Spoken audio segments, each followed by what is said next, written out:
Check it out. It's the Laugh to Learn podcast.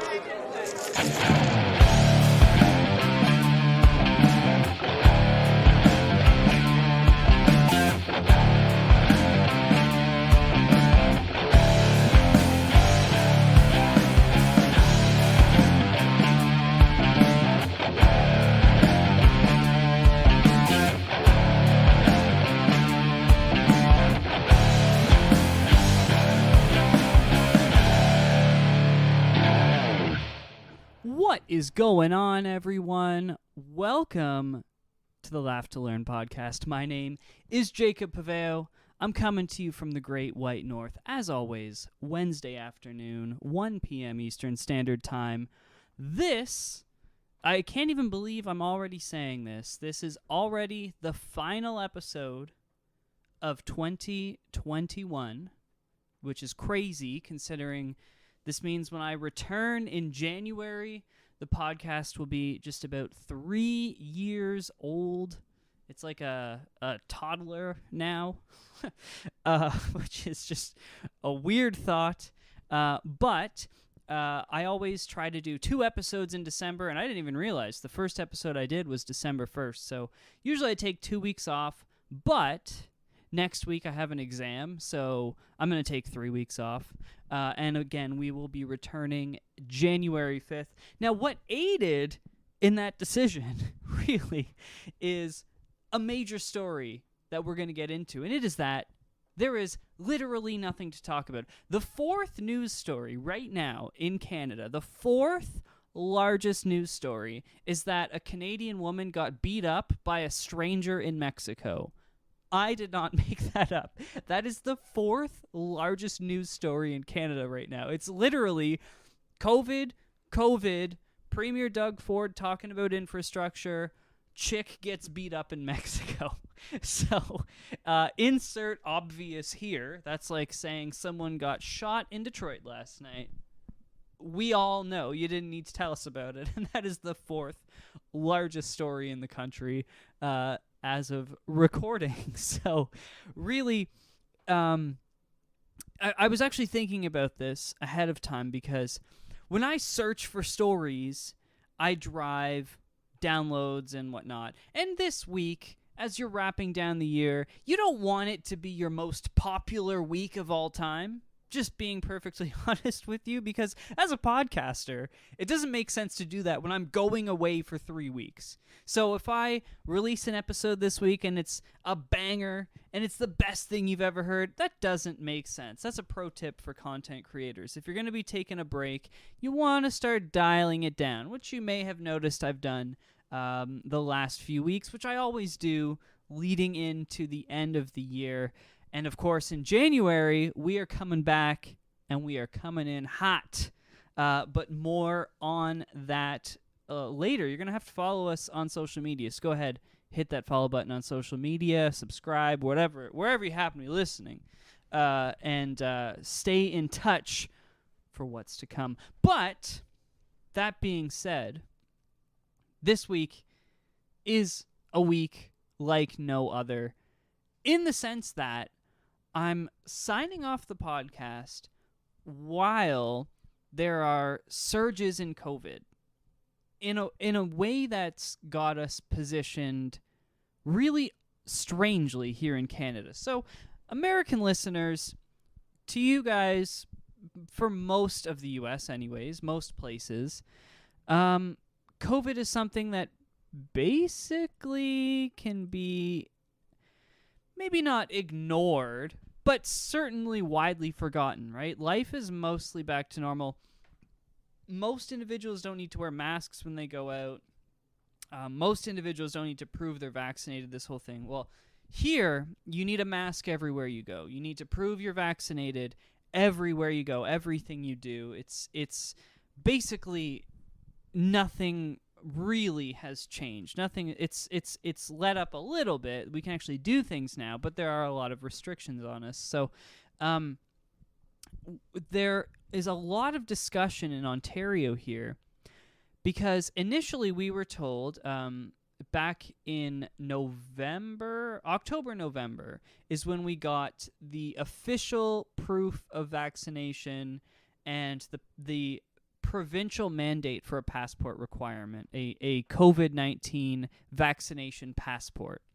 And I'm using the term passport on my own. They just call it a proof of vaccination, but that's essentially what it is. And initially what was said was that at the beginning of January, they would roll it back, right? The province would no longer require it, and then businesses could use the passport if they chose to. But what we're seeing now they're saying now the Omicron variant, and they're expecting like 400 people in ICU by mid-January, and they're expecting a big spike in numbers. I know for me personally, my work's already talking about whether or not we should be increasing like restrictions and figuring out bringing back, I should say, some older policies that we had to protect people at work. And there's a whole lot of that conversation happening around the province. And the really weird thing is, from my perspective, is it's really not that bad right now. And even the projections aren't even close to the really bad scenarios that we had before. Like, the projections are like, 1,000 or 2,000 people a day getting COVID. Well, like, those were really low numbers a year ago. And now with the vaccine, I mean, it's really nothing to worry about, because most of these positive cases are becoming vaccinated people who are having minimal to no side effects. It's just, they have a minor cold or something like that, but they're not severely ill. And it seems that the Omicron variant isn't going to have an impact on that. But now Pfizer is saying that the booster shot helps against Omicron exponentially. So now a lot of different places around the world are searching out or researching whether or not the booster shot is required. And I know in my family there are already 2 people who are scheduled for their boosters, one for health reasons and one because they work with the at-risk population and they are required to get it for their job.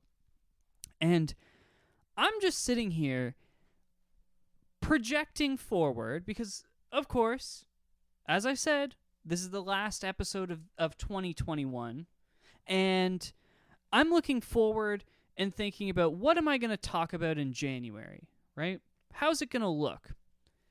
Because in the past, it's been pretty easy to, kind of think about, like, I used to write episodes for this podcast when we started 3 years ago. I used to write episodes weeks in advance, literally 3-4 weeks in advance. I would have an episode written out, all researched, ready to go. Since COVID, I have not done that once. Just because, I mean, there have been consecutive weeks. Not only did we have Donald Trump, who made things also kind of easier for me, but there have been consecutive weeks of crazy news that had to be talked about that you couldn't have prepared for because you didn't see it coming. So now I'm in a position where it's starting to go back. Like, maybe, when after I'm done writing my exam next week, maybe I can start writing an episode for our first episode back in January. Maybe I can do that. I can write that episode and maybe record it ahead of time. And I would like to do that. But then I worry that I'm going to do all of these recordings, do all this work, and it's going to all be useless because there's a huge spike in COVID, which is what they're saying it's going to be, and there's new laws to talk about, and there's new rules and regulations. I just found out yesterday, and this is crazy because I have been covering this for a long time and really talking about the laws around COVID here in Ontario since it started last January, since these things started. I didn't know that we still had capacities on gatherings. I didn't know that. And the Waterloo region in southern Ontario restricted it back to gathering sizes of 10 people. So an individual I was talking to, their family actually had to cancel their upcoming Christmas celebrations because it's a maximum of 10 people, so they they can't do that. I had no idea we still had social gathering limits of 25 people. That's the provincial gathering limit. How do we still have that? That's mind-blowing to me. I literally go to hockey games every week. A public hockey game with, between probably around 2,000 to 3,000 people in the crowd, and I've talked about it on the show, right? I'm sitting within the 6 feet of probably 15 or 20 people. Forget about the rest of the arena and when you're walking around and everything. So in your social life, in your indoor gatherings for this holiday season, just so everyone knows, there's still a limit of 25 people. And I don't think people were aware of that. And so I started looking into it, and I found out that there have been some outbreaks at events that were actually illegal because there were more than 25 people there indoors. And there are charges being filed, of which, of course, like it's a law, right? You can't be naive to the law. That's not a defense. So certainly these people are being charged. And if you recall, back in the day, I was saying that I didn't think COVID charges would stick when courts reopened.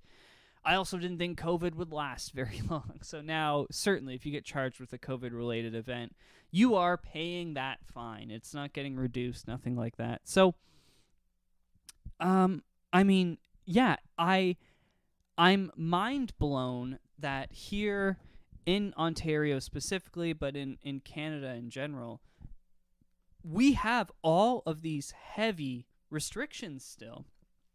So much so that, and like I said, I just learned about this limit yesterday, which means I don't think one of my families can get together for Christmas because there's more than 25 people, and the other is close to 25. So we're going to have to figure something out because I did not know about this. And it is, it's a heavy burden for everyone to bear, to still be in these predicaments where you can basically get together with small groups, but your whole family likely, especially if you have cousins and they have kids or whatnot, like there's no way that you're going to be under that limit. And in the winter, you're going to be meeting indoors, right? It's not going to be an outdoor thing, most likely.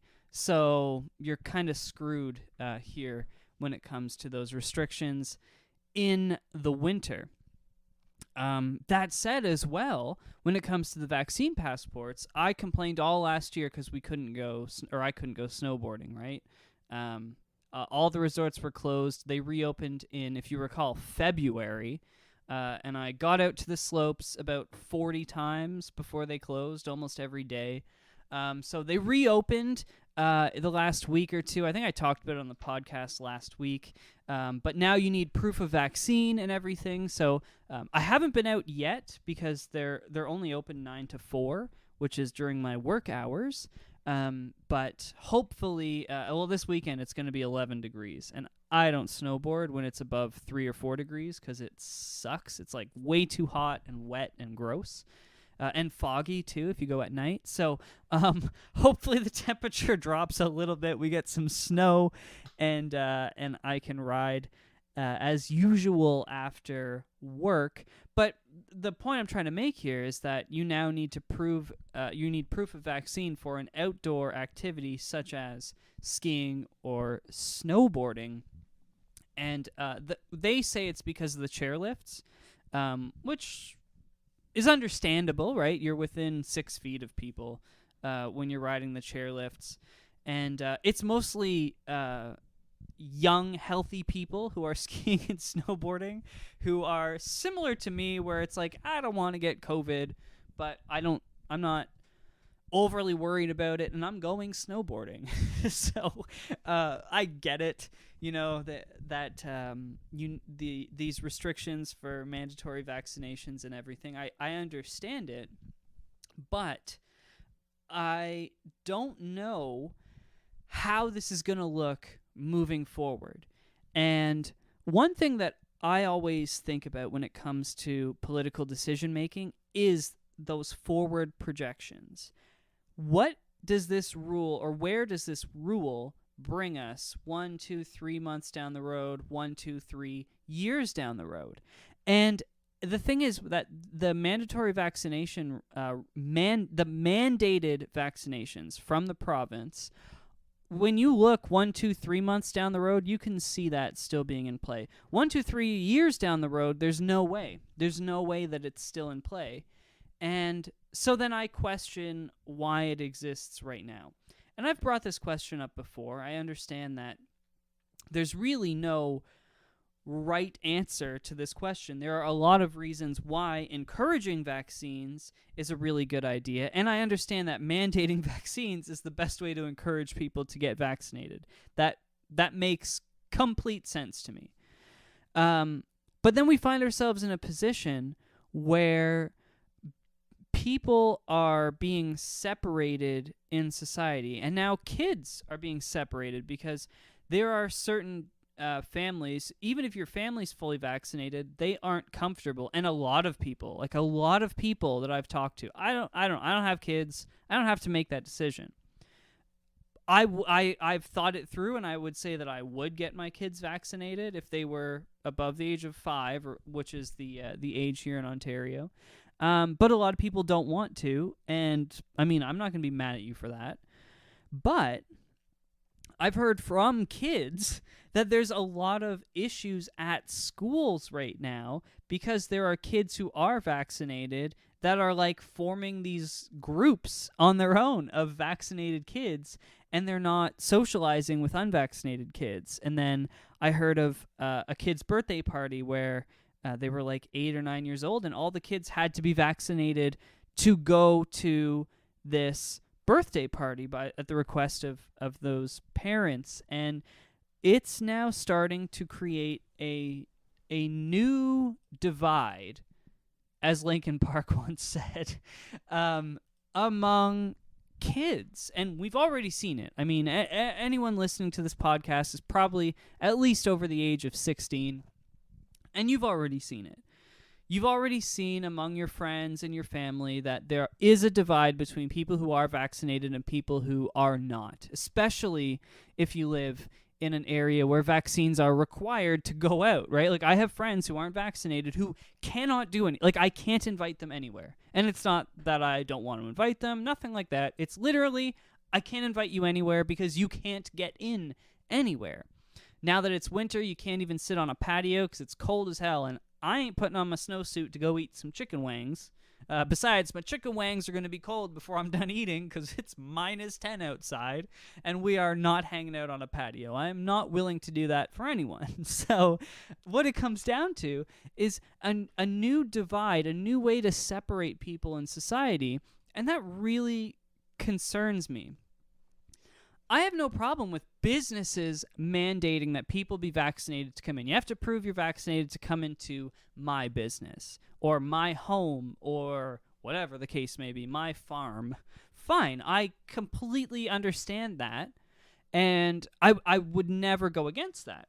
But I have a problem with the government mandates, because when the government tells every business that everyone needs to be vaccinated, that's how I believe these major rifts in society form. And it's a lie to pretend that it's not happening. And a big issue, too, right now is that every news organization, every radio station, everything, all major news outlets, everyone on camera, every single person has to be vaccinated. Every union member working behind the camera, every makeup artist, all of it. All of them have to be vaccinated. And what that does is, unless you're Fox News and you're just pretending you're not vaccinated, but it's almost like the problem in universities where everyone became liberal because it basically created a culture within itself where it almost became impossible to graduate from a university without being swung a little bit more to the left, at least, than when you entered university. Different conversation that we're not going to have right now. But that's basically what's happening at news organizations now, where everything coming out of the media is not you should get vaccinated, not it's time to get vaccinated. It's what's wrong with people who aren't vaccinated. Because everyone you're seeing on camera is surrounded in their lives by people who are already vaccinated. And then they hear, 15, 20% of the country isn't yet vaccinated, depending on what country we're talking about. It's about 15% of Canadians who could be vaccinated who are not yet, over the age of 12, which is crazy. It's like 85% or something. We looked at the statistic last week. And, I mean, when you hear numbers that are that high, I mean, really, that high. So that out of all Canadians, including children who cannot get vaccinated, 76.7% are fully vaccinated. That's a crazy high percentage. Crazy, crazy, crazy high. And with at least one dose, it's 81.1%. 81% of Canadians are fully vaccinated. If 20% of the population choose not to do something, it's really not a big deal. But when the number is talked about on television, it's talked about by people who are in this bubble of vaccinated people. Constantly. Everything in their life, their 9 to 5, their friends before work, their friends after work, their family at home, they're all fully vaccinated. And they look at that 20% or 19.9% of the Canadian population who aren't vaccinated, and they say, what the hell is wrong with you? I don't get it. And that's the problem. You have no intention of getting it. There's no way you can understand something which you make no effort to understand. And then how do you reach out to those people?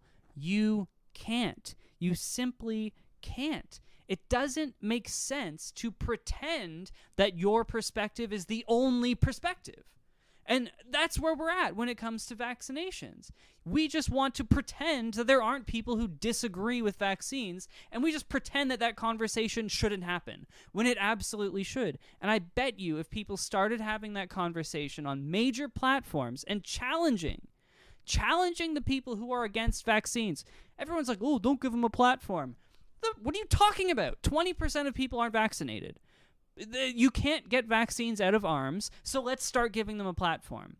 Because the 19.9% who are still not vaccinated, sorry, it's 18.9%, that's bad math. The 18.9% who are still not vaccinated need to be vaccinated, so let's challenge their ideas on national television and tear their ideas down instead of pretending they don't exist.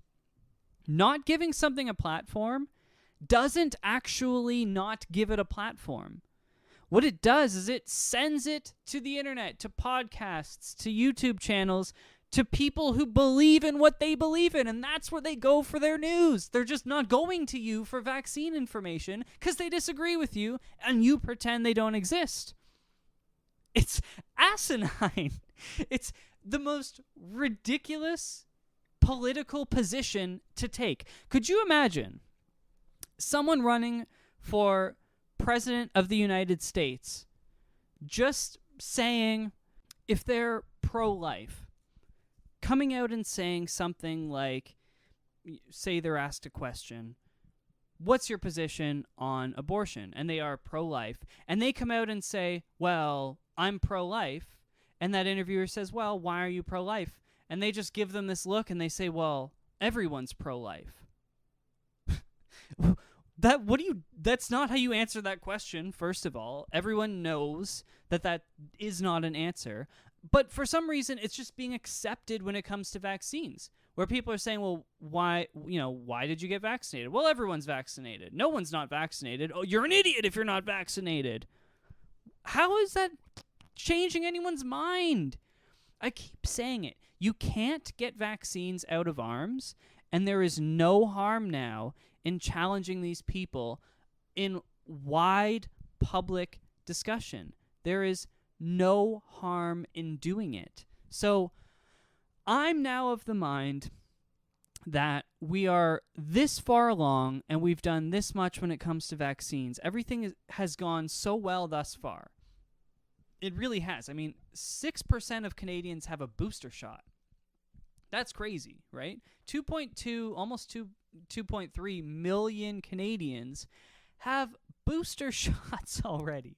So for us to sit here and pretend that, the 18% of people who aren't vaccinated yet are some, huge majority and whatnot, it's simply not the case.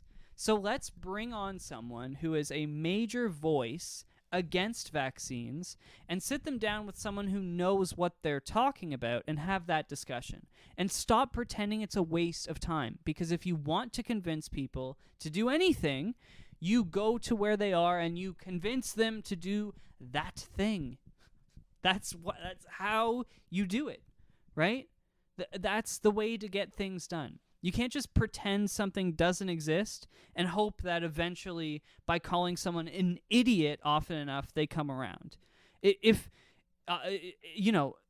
of the number of times in your life you've been called an idiot and how often that led to you then agreeing with that person, saying, you know what, you're right. You've said it enough. I agree I'm an idiot. Thank you for pointing it out.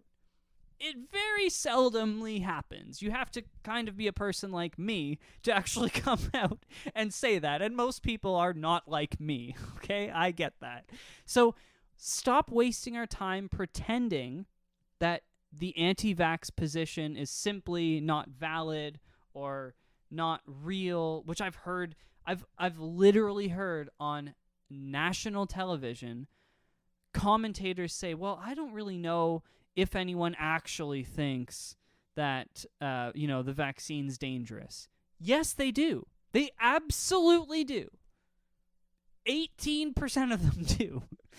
Maybe a few of those people aren't quite thinking that, but at least 15% of the population genuinely thinks the vaccine has risks that do not outweigh the benefit. And we need to have highly intelligent people have those conversations in front of everyone. And until that happens, the vaccine rates are not going up. Now, I'd like to thank everyone as I wrap up this episode, because this has been our best year so far. We doubled our downloads year to date in the past 12 months. We had a bunch of our largest episodes ever. We charted on iTunes for the first time, which was awesome in both Canada and Sweden. So thank everyone so much for all your help there, getting me to where I am so far. And there's nowhere to go but up, as I always say. But, this year has been really good for me in the podcast. I love doing it, and I say that all the time. I don't care how many people are or are not listening. I still love doing it, and I'm going to keep doing it. So I will be back in January. Follow me over on social media if you're not doing so already. I'm going to be making a whole bunch of videos, reels that will be going up while I'm off. That's going to be my big project over the next 3 weeks. We will be back on January 5th. My calendar went backwards. Yes. Wednesday, January 5th, 1 p.m. Eastern Time, the podcast will be back. Until then, friends, thank you so much. Don't forget to subscribe. Don't forget to tell your friends about the podcast. If you have yet to do so, you can still place your orders over at www.laughtolearnpodcast.com/store to get your product before Christmas. If you are in the Eastern United States or Eastern Canada, for sure it'll be there before Christmas. If not, place your orders today because that is the best chance you're going to have of getting that stuff in before Christmas. Until then, friends, thank you so much. Keep washing your hands, keep social distancing, keep getting those booster shots, keep Merry Christmasing. Have yourselves a great holiday. Stay safe. Don't drink and drive, because there's Uber and there's cabs and shit. I don't understand why anyone drinks and drives. Whatever the phrase is. I don't know why anyone does that shit anymore. But either way, keep a smile on your face. Keep enjoying this lovely winter weather we are having. Keep loving life. Keep on laughing. And keep on learning.